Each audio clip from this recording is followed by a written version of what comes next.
Bonjour jeunes mathématiciens. Comme beaucoup de tes camarades, tu as souvent des difficultés à déterminer l'équation réduite d'une droite. Dans cette vidéo, je t'apprendrai à déterminer l'équation réduite d'une droite et je te donnerai en plus quelques astuces pour pouvoir réussir plus facilement cet exercice. Bienvenue dans le cours de maths de Elle Professeur Karine.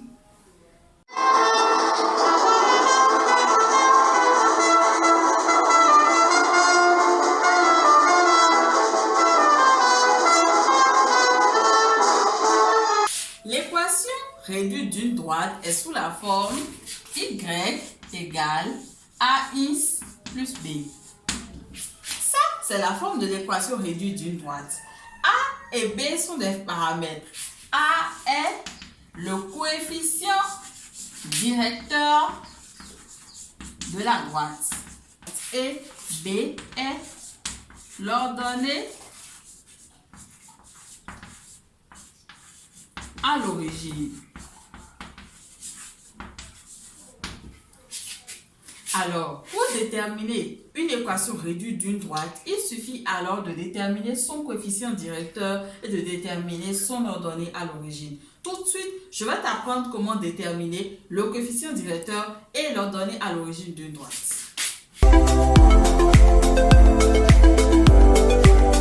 Le coefficient directeur d'une droite est en réalité un rapport. Pour calculer le coefficient directeur d'une droite, il faut connaître les coordonnées de deux points de la droite. Voyons voir comment cela se passe. Le coefficient directeur d'une droite. Nous prenons par exemple une droite delta et nous avons deux points de delta, le point I de coordonnées XI, YI et le point J de coordonnées XJ, YJ. Le coefficient directeur de delta est donné par A égale YJ moins YI sur XI moins XJ. C'est le rapport de la différence entre les ordonnées et les abscisses. Deuxième chose que j'aimerais que tu remarques bien. Lorsque nous commençons par J, nous faisons YJ moins YI et en bas, nous faisons XJ moins XI. Ceci est encore égal à YI moins YJ sur XI moins XJ.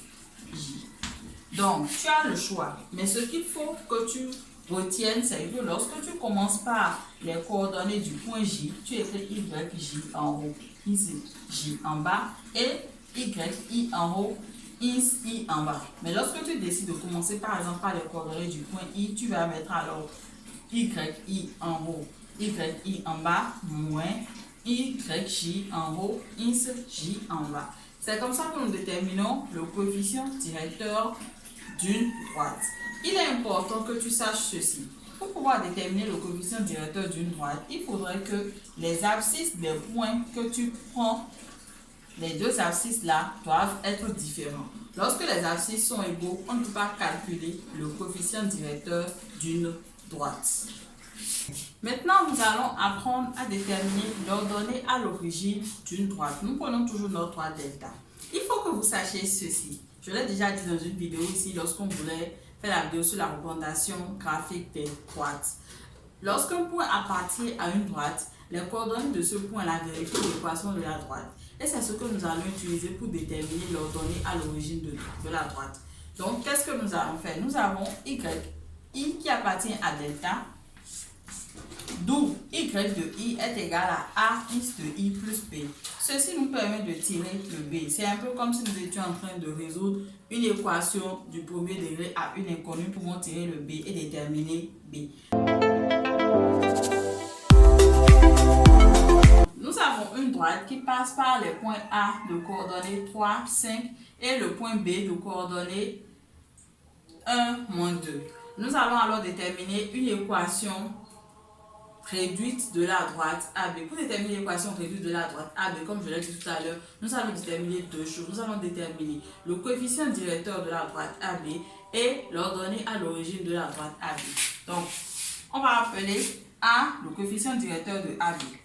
Si nous suivons la formule que nous avons prise tout à l'heure, A est égal à quoi? de B ici, ins de B là, moins y de A, ins de A. Ceci est égal à quoi? Ceci est alors égal à quoi? Y de B égale à moins 2, moins y de A est égal à 5, ins de B est égal à 1, y de A, ins de A est égal à 3, moins 3. Ça veut dire que A égale 3,5. Nous venons de déterminer le coefficient directeur de la droite AB. Le coefficient directeur n'a pas d'unité. Ça n'a pas d'unité. Nous allons le noter là. A égale 3,5. Comme je l'ai dit tout à l'heure, lorsque des points appartiennent à une droite, leurs coordonnées vérifient l'équation de la droite. Et c'est ce que nous allons utiliser pour déterminer l'ordonnée à l'origine. Donc nous allons par exemple prendre le point A. Et qu'est-ce que nous avons? Nous avons y de A qui est égal à A, ins de A plus B. Or, notre A est égal à 3,5. Donc, on va pouvoir remplacer chaque chose par sa valeur. Le y de A est égal à 5. Égal à 3,5. Et le ins de A est égal à 3 plus B. Nous avons B qui est égal à moins 10,5 plus 5, d'où B est égal à moins 5,5. Nous avons alors nos deux paramètres. Nous avons B qui est égal à moins 5,5. Ainsi, nous pouvons écrire maintenant l'équation réduite de notre droite AB.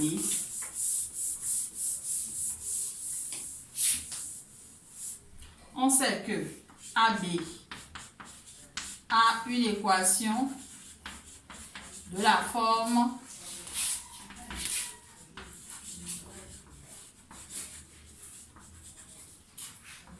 y égale A1 plus B. Comme nous avons réussi à trouver A et que nous avons réussi à trouver B, nous pouvons maintenant écrire correctement l'équation de AB. AB a donc pour équation y égale 3,5 ins et le B égale moins 5,5. Voilà donc l'équation de notre droite AB. Les droites du plan ou de l'espace ont des équations cartésiennes, mais toutes les droites n'ont pas une équation réduite. Seules les droites non parallèles à l'axe des ordonnées ont des équations réduites. Mais lorsqu'une droite est parallèle à l'axe des ordonnées, son équation est sous la forme ins égale à k, un nombre réel, une constante réelle. Et pour le savoir, c'est très simple. Lorsque vous voulez déterminer le coefficient directeur de la droite et que vous vous rendez compte, par exemple, que ins de i, comme je l'ai dit tout à l'heure, est égal à ins de j, alors cette droite-là n'admet pas d'équation réduite. Son équation serait sous la forme ins égale ins de i qui est encore égal à ins de j.